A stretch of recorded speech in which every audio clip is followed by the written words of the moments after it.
जय हिंद। कैसे हैं आप सभी? उम्मीद है बढ़िया होंगे। तो चलिए आज की इस क्लास में हम पढ़ेंगे वर्ण विक्षेपण के बारे में कि वर्ण विक्षेपण क्या होता है और ये कि इसमें जो 7 रंगों का स्पेक्ट्रम प्राप्त होता है वो कैसे प्राप्त होता है। और ये आपके कक्षा 10 के लिए बहुत ही ज़्यादा मोस्ट इम्पोर्टेंट है। तो इस टॉपिक को आपको तैयार कर लेना है और अच्छे से तैयार करवा देंगे, कोई दिक्कत नहीं होगा। तो चलिए क्लास को शुरू करते हैं। तो देखिए वर्ण विक्षेपण होता क्या है। वर्ण विक्षेपण को हम कैसे प्राप्त करेंगे? एक प्रिज्म लेंगे। हम क्या लेंगे? एक प्रिज्म लेंगे और उसी से हम वर्ण विक्षेपण प्राप्त करेंगे। जैसा देखिए आप लोग, सबसे पहले हम यहाँ पर क्या बनाते हैं? सबसे पहले हम प्रिज्म ही बना लेते हैं। तो हम ये क्या बनाएंगे? एक प्रिज्म बनाएंगे। हमने क्या बना दिया यहाँ पर? एक प्रिज्म। ये क्या है आपका? प्रिज्म है। प्रिज्म है। हमने यहाँ पर देखिए प्रिज्म बना दिया। ये आपका प्रिज्म है। अब क्या करेंगे? इस पर हम सूर्य का प्रकाश डालेंगे, यानी कि सूर्य की किरण को इस पर हम भेजेंगे, यानी कि आएगा। तो यहाँ पर लिखेंगे सूर्य का किरण। सूर्य का किरण। देखिए हमने यहाँ से क्या किया? इस पर सूर्य का किरण भेजा। क्या भेजा? सूर्य का किरण। अब जब सूर्य का किरण इस प्रिज्म पर आया तो ये क्या हुआ? जब श्वेत प्रकाश किसी प्रिज्म पर, यानी कि ये श्वेत प्रकाश जो होता है किसी प्रिज्म पर आपतित होता है तो क्या होता है? वह अपने अवयवी रंगों में टूट जाता है। क्या होता है? अपने अवयवी रंगों में टूट जाता है। इसी को यानी कि आपका वर्ण विक्षेपण कहते हैं। तो चलिए अब जब प्रकाश से टकरा रहा है तो क्या हो रहा है? यह 7 रंगों में टूट जा रहा है। कितने रंगों में? 7 रंगों में। 1 2 3 4 5 6 7। कितने रंगों में टूट रहा है? 7 रंगों में। तो 7 रंगों में क्या हो रहा है? टूट जा रहा है। कौन? ये प्रकाश जब प्रिज्म में पड़ रहा है प्रिज्म पर तो 7 रंगों में टूट रहा है। अब चलिए ये क्या हो रहा है? 7 रंगों में टूट रहा है। अब ये कौन कौन सा रंग है उसको कैसे प्राप्त करेंगे हम? अब हम क्या करेंगे? यहाँ पर एक पर्दा लगा देंगे। क्या लगा देंगे? चलिए यहाँ पर हम एक पर्दा लगा देंगे। क्या लगाएंगे? एक पर्दा, जिससे हमको पता चलेगा कि कौन कौन सा रंग इसमें निकला है। तो चलिए हमने क्या किया? यहाँ पर हमने एक पर्दा लगा दिया। अब चलिए अब ये जो है ये ऐसे इस पर्दे पर जाएगा। इस प्रकार से, इसी प्रकार से बनाओ भाई। किसको नहीं बनाने आ रहा है? सीधा बनाएंगे। चलिए तो यहाँ से पर्दा लग गया। अब प्रकाश किरण इस पर जाएगा।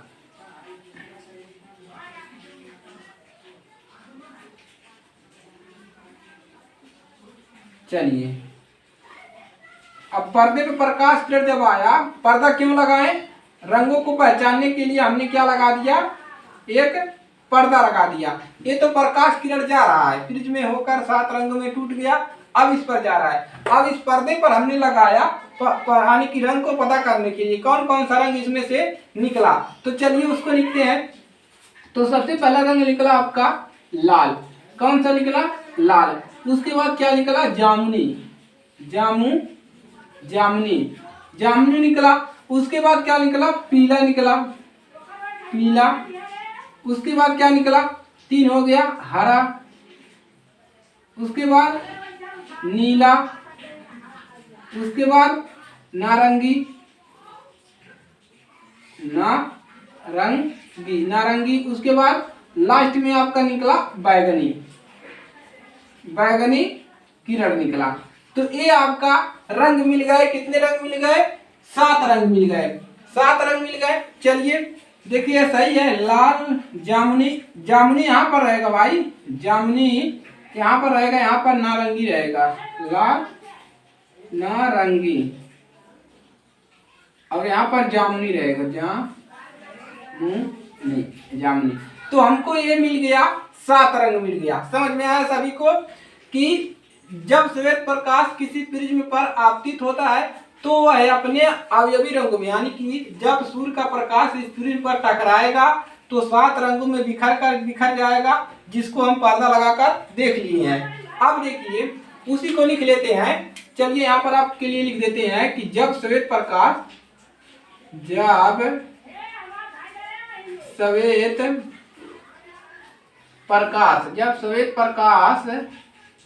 किसी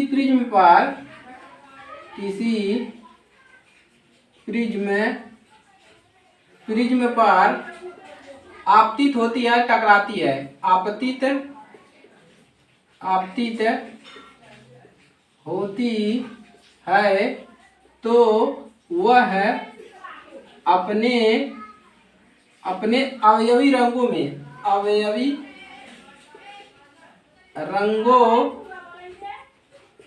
में टूट जाता है। क्या हो जाता है? अपने अवयवी रंगों में टूट जाता है। प्रकाश की इसी घटना को वर्ण विक्षेपण कहते हैं। तो लिखेंगे प्रकाश के इसी घटना को क्या कहते हैं? घटना को वर्ण विक्षेपण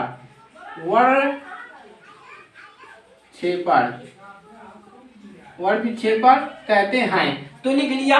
अब चलिए ये तो हो गया इसका प्रकाश कि जब प्रकाश किरण, परिभाषा हो गया कि जब प्रकाश किरण किसी प्रिज्म पर टकराएगा या आपतित होगा तो वह अपने अवयवी रंगों में टूट जाता है और प्रकाश के इसी घटना को, जो घटना घट रहा है, इसी को वर्ण विक्षेपण कहते हैं। एकदम सिंपल, याद हो गया, कोई दिक्कत नहीं है।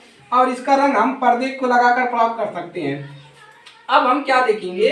अब हम देखेंगे कि जो 7 रंग हमको मिले हैं इनमें से किसकी चाल सबसे अधिक है, यानी कि जो प्रकाश की चाल आ रही है इसमें से किसकी चाल सबसे अधिक है और किसकी चाल सबसे कम है। तो लिखेंगे प्रकाश की चाल।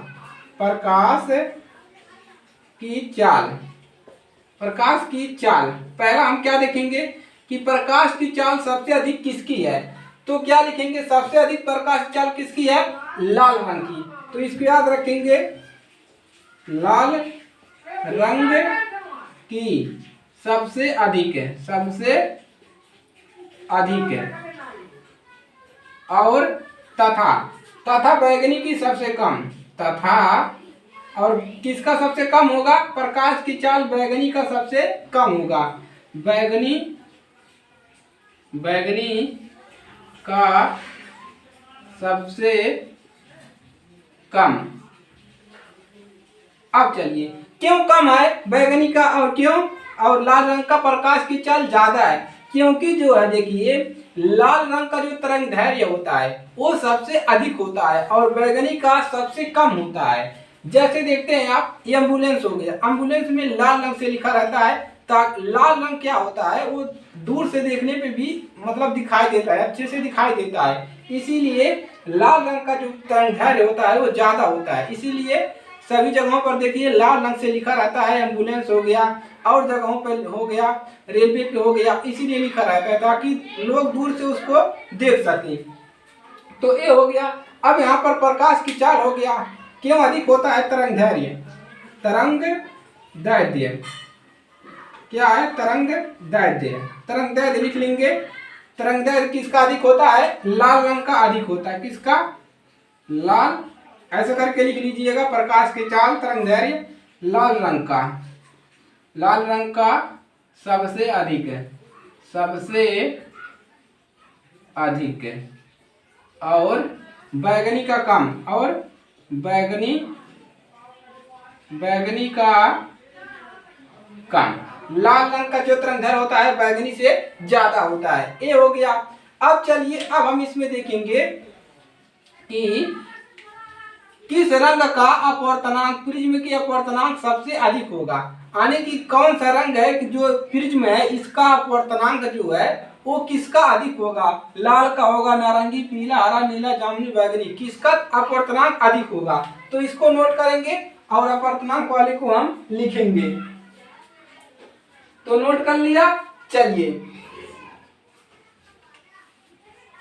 पदार्थ का अपवर्तनांक देखिए किसका अधिक होगा। चलिए हो गया। चलिए अब लिखेंगे प्रिज्म के प्रकाश का अपवर्तनांक। तो किसका अधिक होगा? प्रिज्म के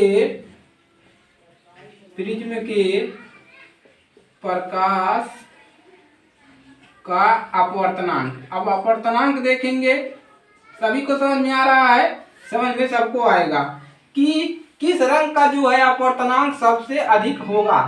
तो यहाँ पर देखिए जो अपवर्तनांक होता है प्रिज्म के प्रकाश का अपवर्तनांक, वो लाल रंग का यहाँ पर क्या होगा, कम होगा। तो लिखेंगे लाल रंग का कम, लाल रंग का सबसे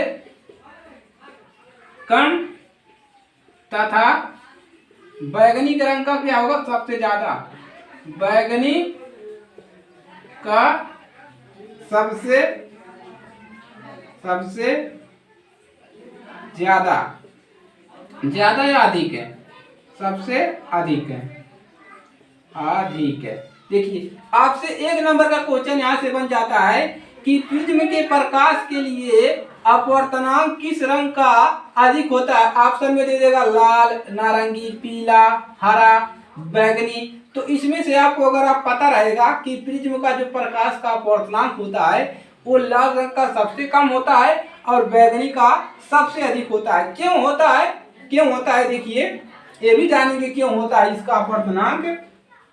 क्योंकि देखिए यहाँ पर जो लाल रंग का विचलन कोण है, यानी कि ये जो कोण है लाल रंग का सबसे कम है, क्या है, सबसे कम है। और यहाँ पर देखिए जो विचलन कोण है बैगनी रंग का वो सबसे अधिक है। तो यहाँ पर एक और बात यहाँ पर मिल गया। चलिए ये हो गया। अब देखिए क्योंकि लाल रंग का